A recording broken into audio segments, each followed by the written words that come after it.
On today's episode of Locked On Phillies, I'm joined by Marc Farzetta, who handles our postcast responsibilities. You can hear him after every game, but you're going to hear him live today to talk about, the Phil's red-hot start to the season. We're also going to discuss what about this level of play is sustainable, if any of it, because they are playing unbelievable baseball right now in the city of Philadelphia. And we're also going to give you some storylines that we'll be watching over the next couple of weeks. All of that on today's episode.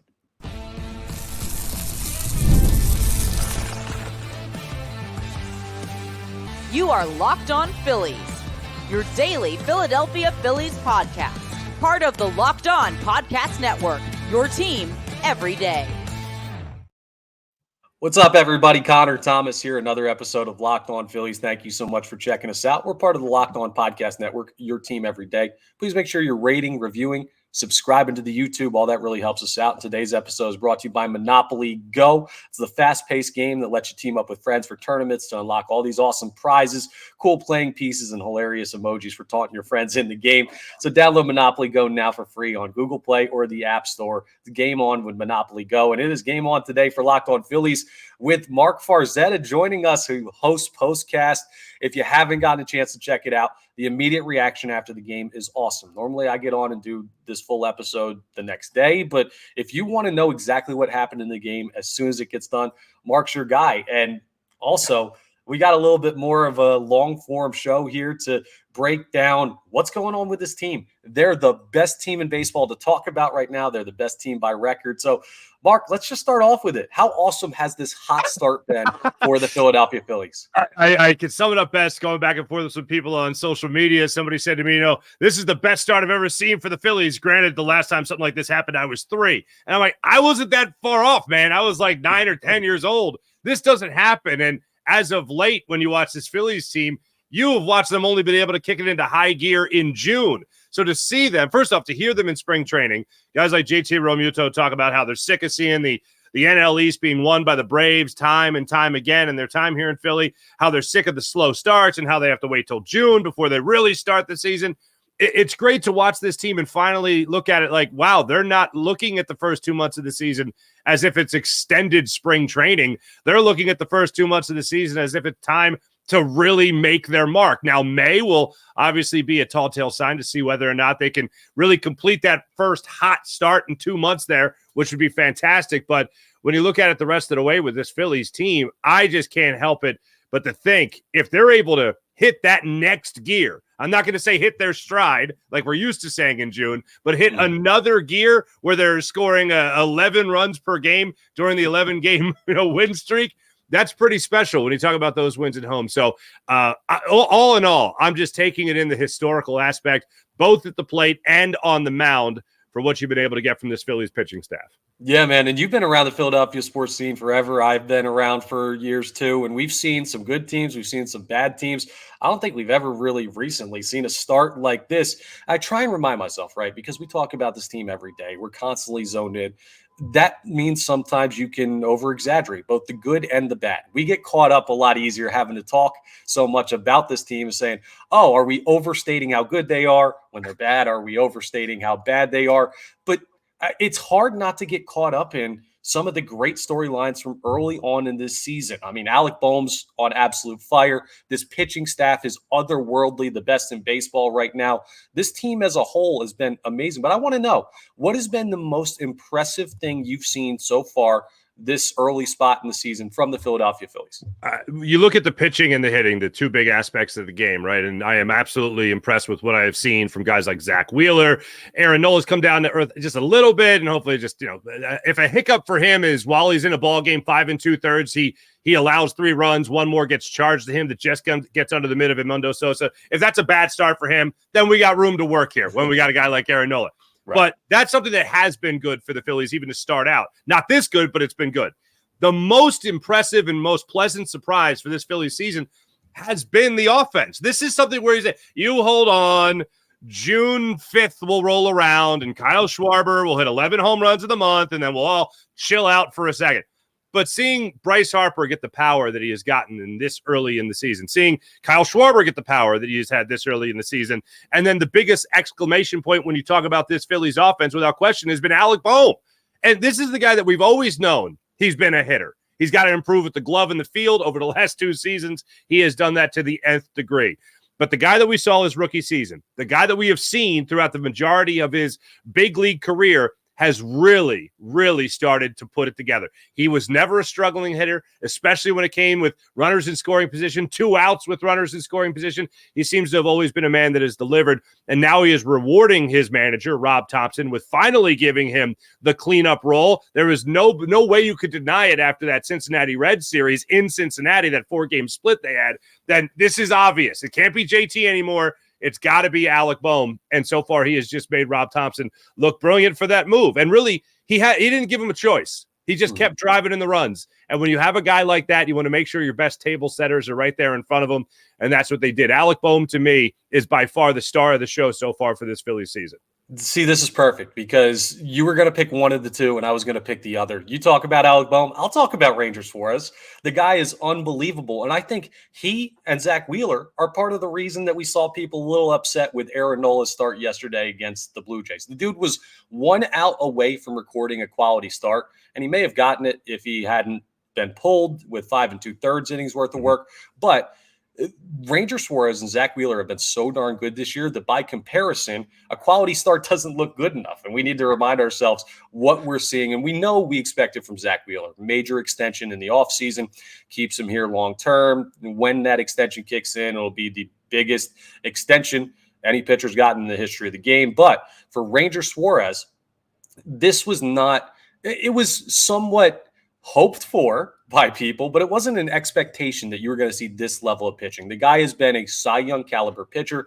The Phillies have not lost one of his starts yet this year. He had that 33-inning scoreless streak just earlier in the middle of the month of April. And now as we get into May, there's no signs of slowing down for Ranger Suarez.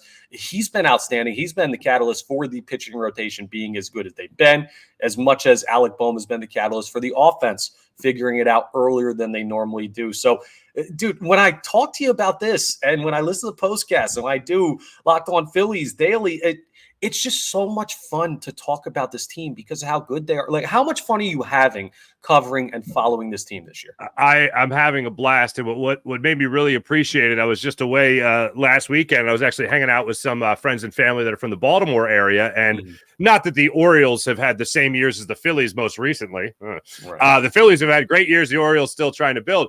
And we were just talking about how great it is to start the summer knowing you have a good baseball team. Like, not even you could talk about World Series contender, you could talk about all the expectations that come with a great start, but just all in all, it's like, wow, the breath of fresh air you have as a sports fan in general, especially as a baseball fan, to know you're going to have something to really enjoy through the dog days of summer. There's nothing like it. I'm old enough to go through, in my head of the days walking down the beach and hearing Harry Callis from beach towel to beach towel, from umbrella to umbrella. And it just brings back those wonderful memories, those incredible memories. And to know that you're going to have this good baseball team for that is awesome. How quickly do we forget that this team just recently came out of a decade-long playoff drought? It feels like a lifetime ago, but we may take this for granted considering the magical run in 22 with the World Series appearance, the National League Championship Series last year, which didn't end the way the Phillies wanted to, obviously, but still postseason success once again compared to their peers. Now we've reached a point where you kind of expect this type of play from the Phillies, but when you look around baseball, there just aren't that many teams off to good starts. I believe there's only 5 other teams in the National League that even have a winning record at this point out of the 15 teams in the league. So, and the American League, they have some good teams, but at the same time, there are a lot of teams wishing that they would have gotten off to an above 500 start, much less 13, 14, 15 games of points above 500 for the Phillies. This has been an unbelievable jump into not just a great team that can figure it out in the postseason, but a juggernaut team that is going to hopefully stay consistently this good throughout the whole year. But there's part of this start, and we're going to talk about it coming up, that makes you question the sustainability. I don't think Alec Boehm's going to hit 340 the entire year. I don't think Ranger Suarez is going to throw scoreless every single time. It's not realistic to expect some of these things to continue over 162. So coming up, we're going to get into what parts of this hot start are sustainable for this team and what we kind of need to prepare ourselves for when it comes to a reversion back to the mean as the season continues. So we'll get into that coming up as we continue today's episode of Locked On Phillies. But first, though, we're going to talk about DoorDash because there's a big holiday coming up. Mother's Day is coming up. And if you're like me and you're busy, and Mark also busy, things get lost. Now, Mother's Day should never get lost in the shuffle. Very important holiday, taking care of your mom and the moms out there. But sometimes you got to do something a little last minute. Life gets in the way. That's where DoorDash comes in. This is where they can really help you out, okay? DoorDash can help you get the right gift for mom, whatever it is. They've got a billion different things that you could send. If you want to make mom smile, you could get her flowers. You could get her new tech. You could get her self-care essentials, all kinds of stuff that you can send to your mom or a mom out there that you love that will be delivered right to her door. This Mother's Day, you can get something thoughtful for mom on DoorDash, and they're going to cut you a great deal too, just because you're checking us out here on the Locked On Podcast Network. You can get 50% off your next order, up to $15, when you spend $15 plus on your next flour, convenience, grocery, or retail order when you use DoorDash now. So go ahead and check that out. Again, 50% off your next order, up to $15. All you got to do is you got to download that DoorDash app. You got to check it out, and you're going to use code LOCKEDONMLB. That's LOCKEDONMLB. Order using DoorDash today. Terms do apply. And we've also got to talk about our title sponsor with Monopoly Go. They're the best. If you want a game on your phone that you can play and just get lost in, it happens to all of us. The best one to do it, though, Monopoly Go. You can team up with your friends for timed tournaments where you work together to build up each other's boards. The more you win together, the more awesome prizes you unlock. If you're a sports fan, you're competitive. If you're competitive, you got in fights over Monopoly growing up.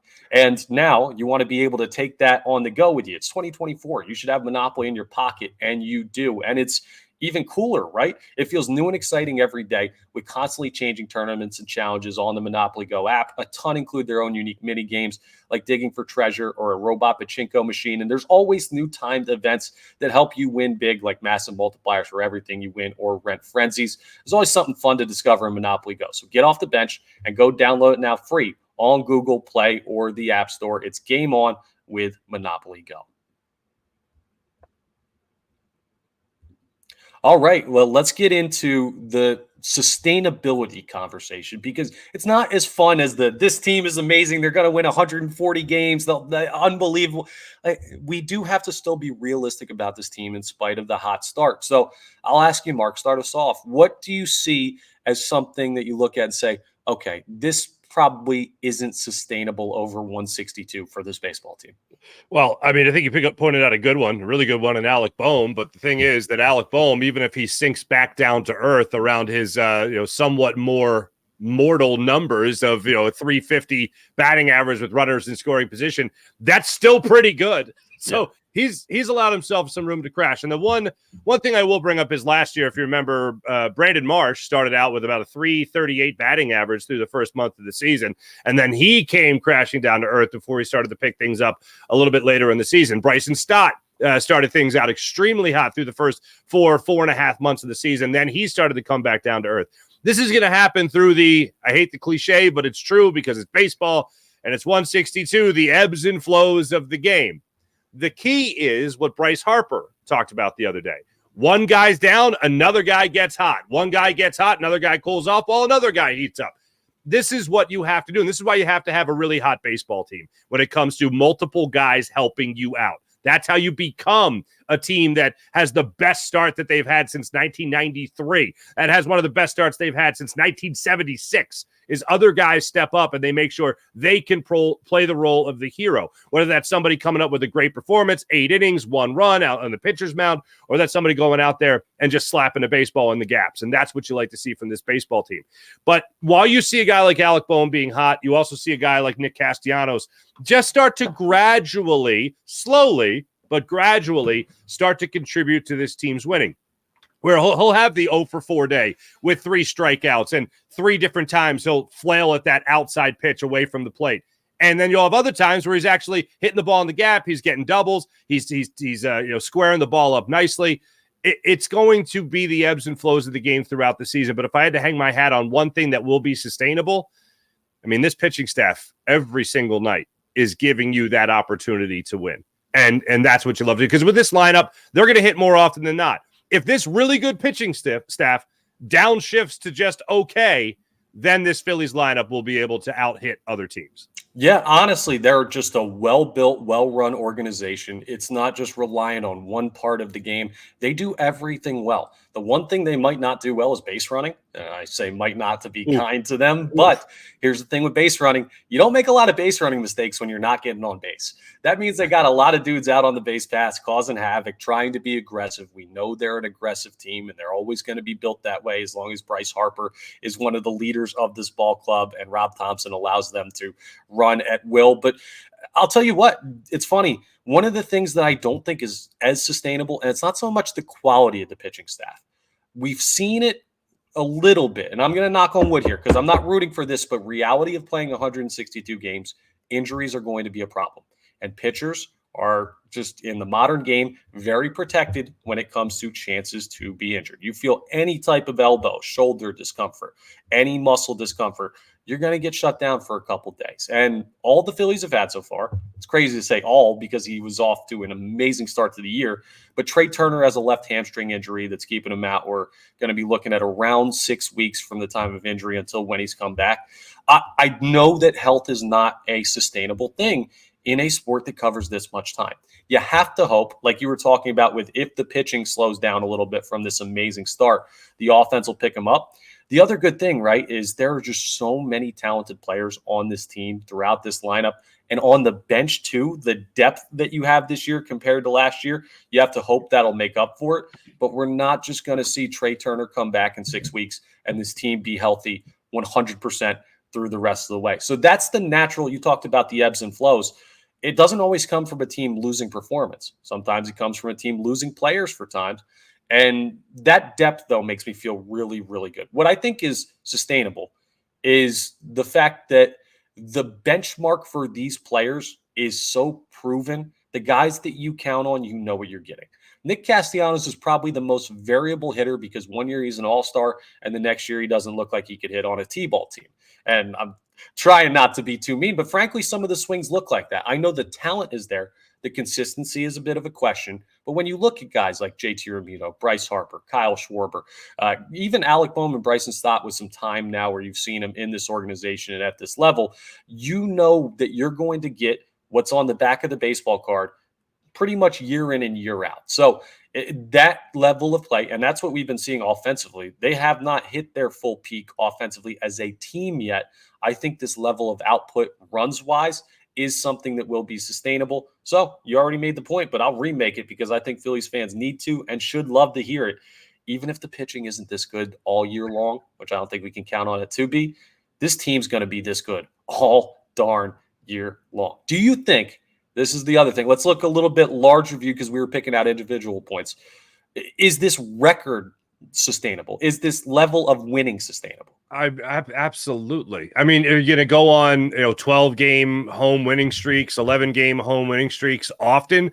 Probably not. History doesn't lend itself to that, but you're going to have your fair share of 7, 8, 9 home game win streaks, 8-game win streaks overall, 7-game win streaks overall. You're going to get to that level because, as you pointed out, this is a well-built baseball team. And one of the things I keep going back to, and we just got done talking about this in the NFL with Howie Roseman, but it was a lot more fun when, the Eagles GM sucked. It was a lot more fun to talk about that because we could nitpick. We could, we didn't even have to nitpick. We could appropriately pick at terrible decisions.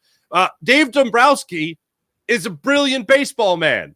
Independent people I talk to that really know the guy and have interviewed him many, many times just say he's one of the best baseball people I've ever been around. He's been to 5 World Series now, winning 3 of them, doing it with the Tigers, doing it with the Marlins, with Darren Dalton and the Marlins back in the day, doing it in Boston, and now he's trying to do it here in Philadelphia. He's already been to 1. Like, this guy knows what he's doing. And I know it's fun to look at different things, and we can always point out the blemishes, and this team will have blemishes as the season goes on. It has a few right now, and they're trying to find their way through their struggles. But he knew what he was doing and putting this team together. You have you have the deepest pitching rotation in baseball, so much that if you do need someone to go on the IL for 2 weeks or whatever, 3 weeks, a month, only bring in Spencer Turnbull, who was incredible to start the season. So that's not a bad thing to shift into. And then you have a guy like Bryson Stott in the lineup, and I just want to use him as an example. Because Bryson Stott is at his best, and you can say this for every hitter, but Bryson Stott is a shining example of this. He's at his best when he's comfortable in the batter's box. It's just that simple. And you look at his at-bat that he had in the final game of the 2-game series there against the Blue Jays. Yep. He goes out there and he goes down 0-2. And the next thing you know, it's a 10-pitch at bat that he works a walk, fouls off 4 pitches, and just as cool as Ranger Suarez fielding a grounder, he just trots down the first base line knowing that he won that at bat. And then he also has a couple RBIs for you, too. That's the type of guy that you're waiting for him to break out. You know he could break out. And in a time that they're going to miss Trey Turner, he's going to be invaluable in the field as well. And hopefully more at the shortstop position with Edmundo Sosa and Whit Merrifield at second, more so than him. But that's just one example of a guy that could fight his way through a struggle to help this team sustain the success that they're enjoying right now. That's a great lead in because we're going to talk about in our final segment of what storylines you're watching as this season progresses. We're not even remotely close to the end of the year. There is so much more baseball to go. But as we look at what's next for the Phillies and what they have coming up on the schedule, we'll discuss a couple things that we're just going to be looking out for that you should be looking out for as well as a Phillies fan. So we'll get into that coming up as we wrap up today's episode.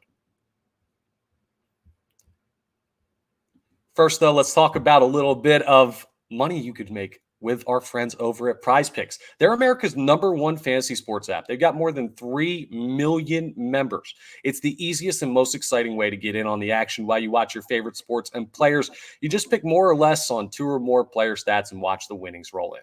How easy is it? Listen to what Mark and I have been telling you about. The Phillies are a consistently proven offensive team. They're a consistently proven pitching team. So look at strikeouts for whoever's on the mound for the Phillies. Look at first inning runs. The Phils like to score early. All of this stuff you could just put in there for Prize Picks, put them all together, and you hit them, you win. Prize Picks has something for every sports fan, though, from baseball, basketball, even League of Legends. Not my game, but maybe it's yours, and everything in between. You can pick LeBron, Shohei Ohtani, Connor McDavid, Jude Bellingham, all the big stars across all the big sports, all in the same entry. It's a great way to add a little bit extra when you're watching the game. So check it out and download the app today. Use code LOCKEDONMLB, and they'll even give you a first deposit match up to $100. Again, download the app today and use code LOCKEDONMLB for a first deposit match up to $100. Prize Picks. Pick more, pick less. It's that easy. All right, let's wrap up with storylines to watch for. And let's just look at the coming weeks, maybe even to the end of the month of May, and we'll see where this team is going. I mean, the schedule's not getting any harder, at least this month. July will be the real sticking point where you start to play big teams in a row, but the Phillies have taken advantage of an easy schedule. But notice other teams in baseball have had easy schedules and not taken advantage. You can't fault them for who they played. But as they continue to work through some very winnable stretches, including an upcoming series with the Marlins, which I'm going to preview on our next episode tomorrow, the last place team in the NL East, 16 and a half games back of the Phillies right now. So I'll show you the start the Marlins are having down there. Mark, what are some of the things that you're going to be, when you tune in, you watch the Phillies or you listen on the radio or however you want to consume, maybe you're down at the yard, like what are some of the things you're going to be watching for with this team over the next couple weeks? Well, not to be a negative Nancy there, Connor, but beat the division, man.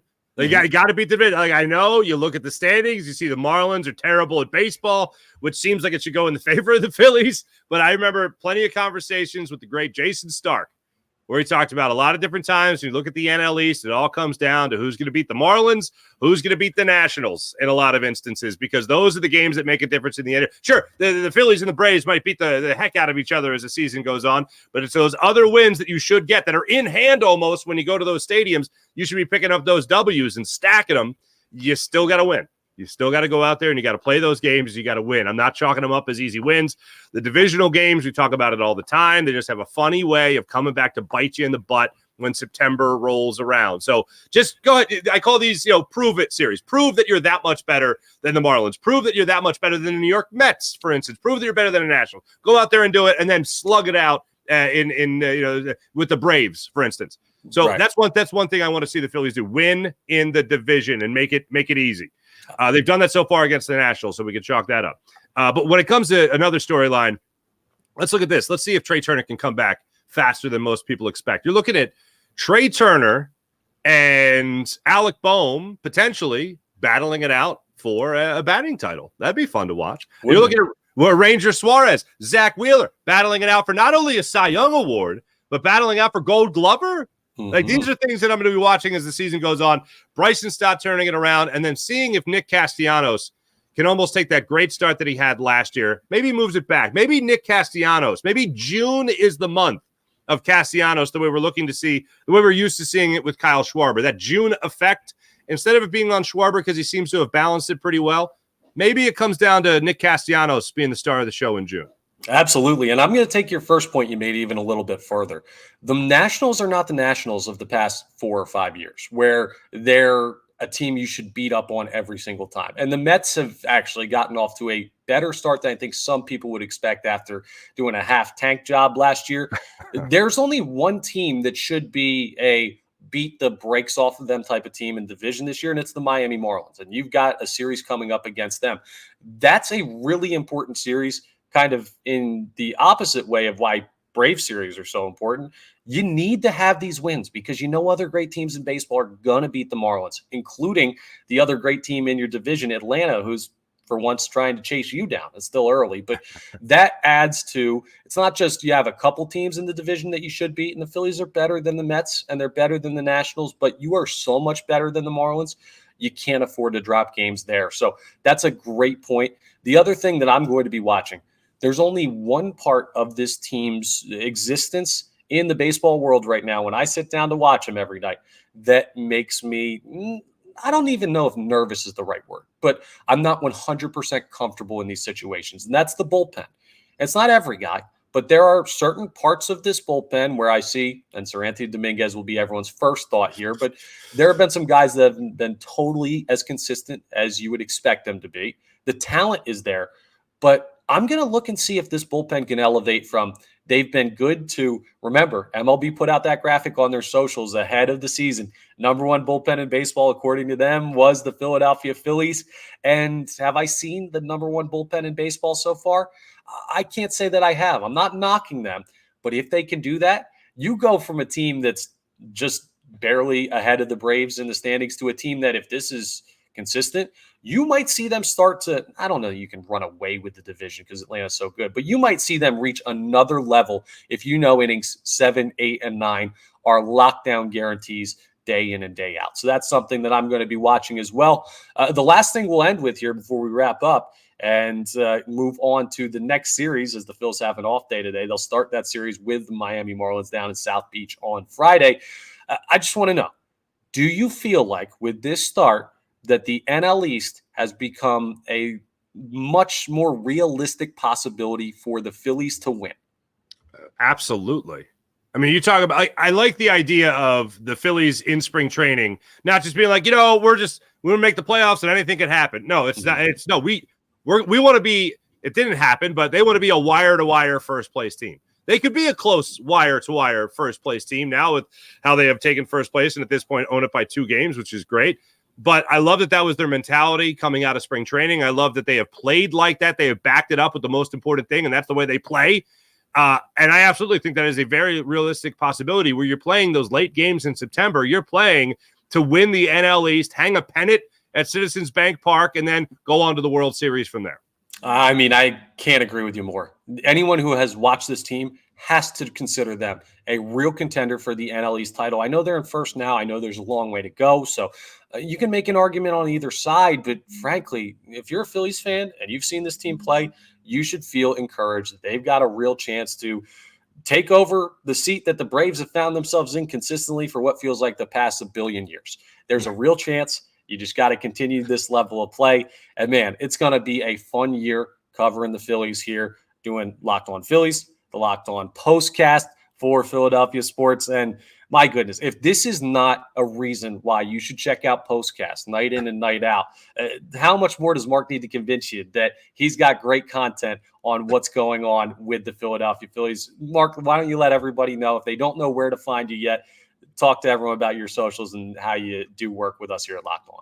We just did it for the 76ers season. We've been doing it here for the Philadelphia Phillies. We were able to get in on that Sixers postseason with the postcasts. And, of course, we started up this year as well, the Phillies postcast after every Phillies game, just minutes after the game. You can catch me right here on the Locked On Sports Philadelphia YouTube channel, giving instant reaction to the Phillies' most recent game. So I am right there for you after every game for a couple of minutes right after. I'll be right on here with you guys, breaking it all down, talking Phils. And if I know anything about Marc, he's a busy guy, so you could follow his socials, check out all of his other stuff. He's ingrained in the Philadelphia sports scene. And thank you so much for taking the time to check in. We got to do more of this, and we'll be on your feeds all the time throughout baseball season. So appreciate it, Marc. And that's all for today's episode.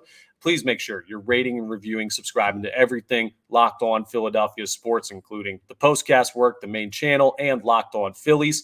And come back for our next episode when we talk about that series with the Marlins starting tomorrow. But that's all. One more time, we're part of the Locked On Podcast Network, your team every day. And I'll talk to you next time on the next episode of Locked On Phillies.